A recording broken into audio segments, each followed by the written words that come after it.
تیسری حدیث مبارک سنیں، اور وہ بھی ترمذی شریف کی ہے۔ کو باتوں کی سمجھ آ رہی ہے چونیاں والوں؟ جلدی جلدی بول کے بتائیے، کو سمجھ آ رہی ہے؟ اپنی گل تو میں کردہ ہی کوئی نہیں پیا۔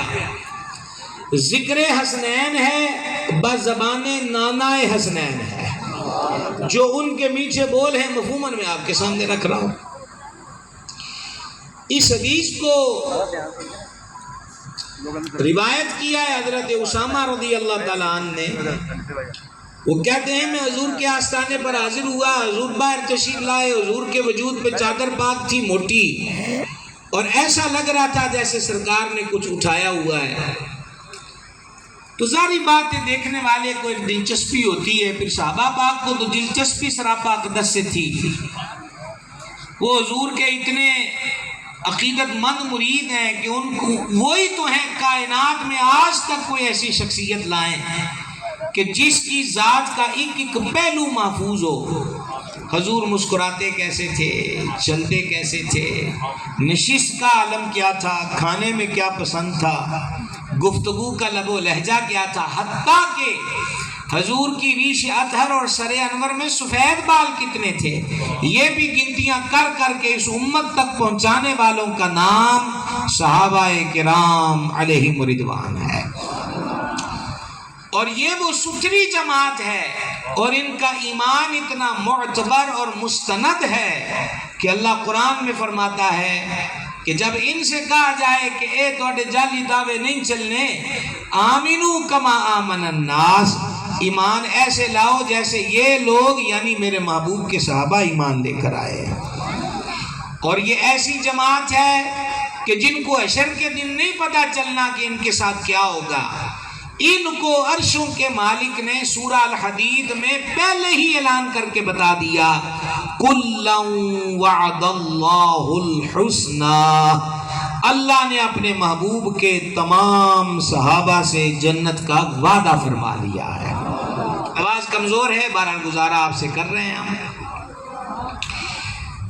سمجھا رہی ہے بات کی؟ سب سے بات ہے آپ پریشانی اور اضطراب کی نظر نہ، آپ فیس بک دیکھ کر یہ سوال کرتے ہیں کہ اسی کتے جائیے، کتے بھی نہ جاؤ، یہ قرآن کی واضح آیت ہے۔ نہ نقیب کی نقابت ہے، نہ خطیب کی خطابت ہے، نہ شاعر کا شعر ہے، نہ کسی کی بزلہ سنجی ہے کہ کوئی کہہ دے کہ لفظوں کے جال میں گرفت کر گیا۔ یہ عرشوں کے مالک کا اعلان ہے۔ لا یستوی منکم، شانوں میں سب صحابہ برابر نہیں، لیکن جنت کی بات ہوئی تو فرما کل، ایک دو نہیں، کل کے کل محبوب کے صحابیوں سے ہم نے جنت کا وعدہ فرما لیا ہے۔ اللہ آپ کو اونچی آواز دے۔ آپ حضرات بھی سبحان اللہ کہیں جو اسٹیج کے پاس بیٹھے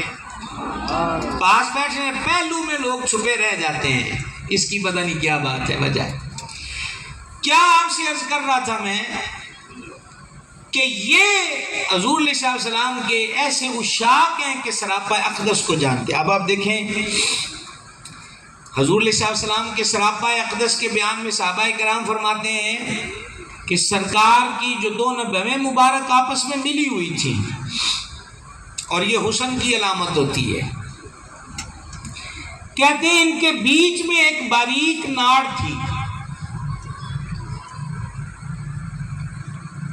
جب سرکار جلال میں آتے تھے تو وہ باریک نس اس وقت ظاہر ہوتی تھی، اور جب عشق کی دنیا کا امام اعلیٰ حضرت عظیم البرکت مجدد دین و ملت حضور کی بارگاہ میں سلامیاں دیتے ہیں تو اعلیٰ حضرت کو وہ رگ بھی یاد ہے، اور امام کہتے ہیں اس رگ ہاشمیت پہ لاکھوں سلام،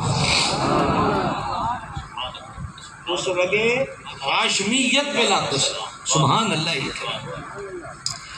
تو بہرحال بات لمبی ہو گئی۔ آپ فرماتے ہیں کہ مجھے جستجو تھی اور کریم نے خود ہی فرما دیا، دیکھے گا چادر میں کیا ہے۔ میں نے عرض کیا حضور آرزو تو یہی ہے۔ حضور نے چادر کے پلڑے ہٹائے، امید کروں گا کہ آپ کے دل کو بھی یہ لفظ سن کے سکون ملے گا۔ فرماتے ہیں میں نے یہ دیدنی منظر دیکھا کہ حضور کے سینے کی ایک طرف امام حسن تھے، دوسری طرف امام حسین تھے، سرکار نے ان کو اٹھایا ہوا ہے۔ اب مجھے آپ یہ بتلائیے میں آپ سے کہوں کہ یہ میرے بائیں طرف حضرت علامہ مناظر اسلام مفتی محمد انوار حنفی صاحب بیٹھے ہیں، یہ آپ کے علاقے کے ہیں، یا پتوکی والوں سے میں کہوں کہ میرے دائیں طرف حضرت قبلہ علامہ مفتی محمد حسن صاحب بیٹھے ہیں، یہ مینار رضا کے ممبر کی رونق ہیں، تو آپ اپنے اپنے علاقے کے علماء کو تو جانتے ہیں۔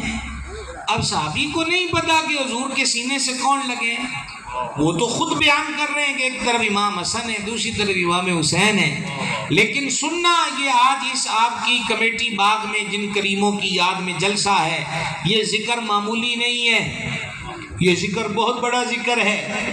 آپ اندازہ کریں صحابی دروازے پر کھڑے اور حضور اب ان سے فرما رہے ہیں، کوئی جلسہ نہیں ہو رہا، فرما رہے ہیں یہ میرے بیٹے ہیں، پھر فرمایا یہ میری بیٹی کے بیٹے ہیں، آواز آپ کی کوئی نہیں ہے، ہاں یہ یہاں تک کو بات رہے تو سبحان اللہ۔ یہ جو اگلی سیٹوں پر یاد ہے درویش تو بیچارے سوئے ہوئے ہیں، نندیا نگر سے آئے ہوئے ہیں، سمجھا گئی ہے، کیا کریں وقت ہی اتنا ہو گیا کہ اب ان کو کیا کہہ سکتے ہیں، یہ ٹائم ہی سونے کا ہے، اور بعضوں کے یہ جاگنے کا ٹائم ہے۔ پچھلی راتی رحمت رب دی کرے بلند آوازہ، بخشش منگن والیاں کارن کھلا ہے دروازہ۔ تو حضرت اسامہ پاک فرماتے ہیں کہ کریم نے فرمایا یہ میرے بیٹے ہیں، میری بیٹی کے بیٹے ہیں، پھر حضور نے نگاہ آسمان کی طرف کی اور کہا مولا میں ان دونوں سے محبت کرتا ہوں، تو بھی ان سے محبت فرما، اور جو ان سے محبت کرے تو اس سے بھی محبت فرما۔ کیا مقام ہے! غالباً یہ تیسری حدیث مبارک تھی شان حسنین پاک میں۔ اب 4 یاروں کی نسبت سے چوتھی حدیث سنو، وہ بھی ترمذی شریف سے۔ صرف ہم آپ کو اتنا ہی نہیں بتا رہے کہ یہ 168 اور 912 ہے، وگرنہ ہے تو ترمذی ہوئی، ٹھیک ہے؟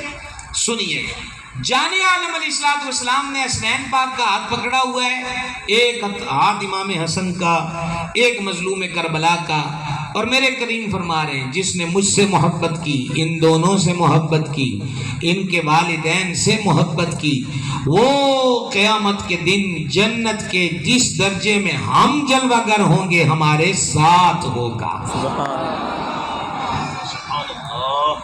جنت کا وہ درجہ سب سے اعلیٰ ہے، کیونکہ سب سے اولا و اعلیٰ ہمارا نبی، سب سے بالا و والا، اور اعلیٰ حضرت کہتے ہیں سارے اونچوں سے اونچا سمجھیے جسے ہے، اس اونچے سے اونچا ہمارا نبی۔ سوال پیدا ہوتا ہے کہ مجھے بھی دعویٰ محبت ہے، آپ کو بھی محبت کا دعویٰ محبت ہے، تو آپ سارا دن کا کام کاج کر کے پھر اس گراؤنڈ میں جمع ہیں۔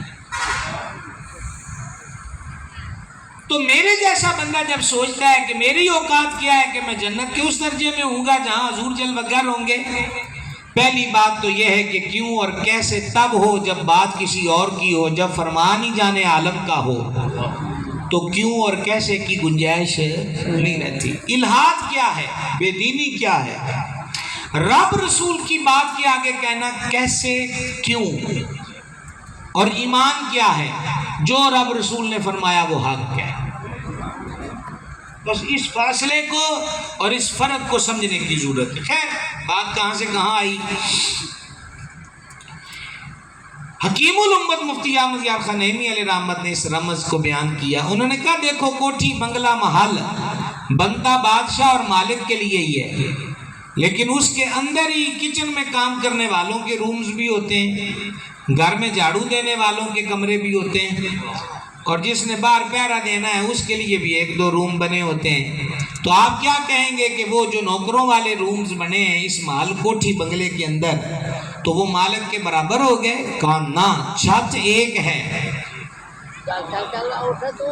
چھت ایک ہے، لیکن بنی وہ ایک مالک کے لیے ہے۔ جنت کا درجہ مصطفیٰ جان رحمت کا ہے، یہ حضور کا کرم ہے کہ نوکروں کو بھی اس میں شریک فرما دیں کہ یہ میرے اہل بیت سے محبت کرنے والے ہیں، میرے اہل بیت سے محبت کرنے والے ہیں۔ آمین یا رب۔ 4 یاروں کی نسبت سے 4 حدیثیں ہو گئیں، اب 5 تن پاک کی نسبت سے 5ویں حدیث پاک سماعت فرمائیں۔ سیدنا ابو ہریرہ رضی اللہ تعالیٰ عنہ نے اس کو روایت کیا، حضور اکرم الاولین والآخرین علیہ الصلوۃ والتسلیم تشریف لا رہے ہیں، حضور کے ایک کندھے مبارک پر امام حسن، ایک کندھے مبارک پر امام حسین، حضور خرامہ خرامہ آ رہے ہیں، دائیں بائیں میرے علماء اور سادات جلوہ گر ہیں، میں انہی کو متوجہ کر لوں کیونکہ سامنے والوں کو سبحان اللہ کہتے بھی کافی دیر ہو گئی ہے، تو میں نے کہا ان کو 2 منٹ ریسٹ بھی دے دوں۔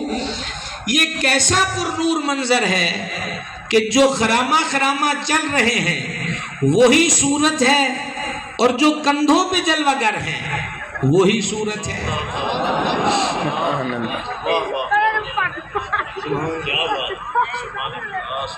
سبحان اللہ، میں اپنے ذوق میں کہہ رہا ہوں سبحان اللہ، کیا عالم ہے، کیا کیفیت ہے۔ اگر میں سب بھائیوں کو سمجھا نہیں سکا تو میں آسان کر دیتا ہوں کہ یہ بھی حدیث ہے، اس کو گننا یہ چھٹی ہوگی سلطان الہند کی نسبت سے۔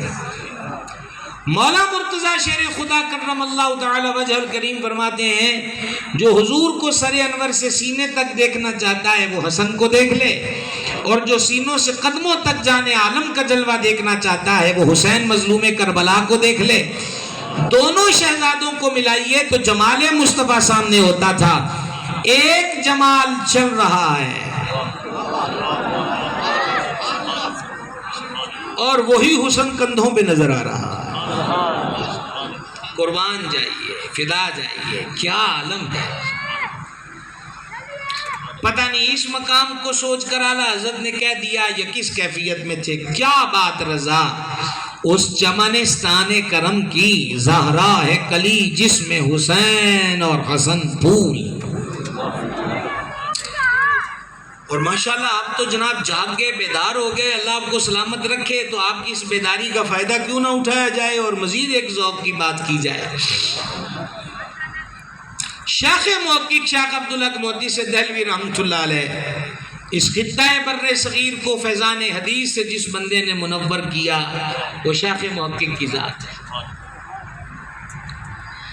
حضرت شیخ نے مدارج کے اندر اس روایت کو نقل کیا، فتح مکہ کے روز جان عالم علیہ السلام نے مولا مرتضیٰ سے فرمایا میرے کندھوں پہ چڑھ جاؤ، بتوں کو گراؤ۔ حیدر قرار حضور کے مبارک کندھوں پہ سوار ہوئے۔ مولا مرتضیٰ فرماتے ہیں کہ جب میں کندھوں پہ سوار ہوا تو میں نے اپنے آپ کو اتنی بلندی پر محسوس کیا کہ اگر تھوڑا سا ہاتھ بڑھاؤں تو عرش کے پائے کو چھو لوں۔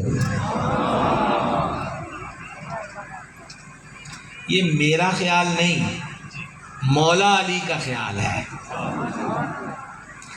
آپ کسی خام خیالی میں نہ رہنا، یہ میرا خیال نہیں، مولا علی کا خیال ہے۔ کہا کہ میں محسوس کیا کہ ہاتھ بڑھاؤں تو عرش کے پائے کو چھو لوں، اور پھر جب حیدر کرار بتوں کو گرا کر مبارک شانوں سے فرش پر آئے جس کو چھلانگ لگانا کہتے ہیں تو مولا علی مسکرانے لگ گئے۔ فرما علی ہنستے کیوں ہو؟ عرض کی ہے جانے جاں اتنی بلندی سے چھلانگ لگائی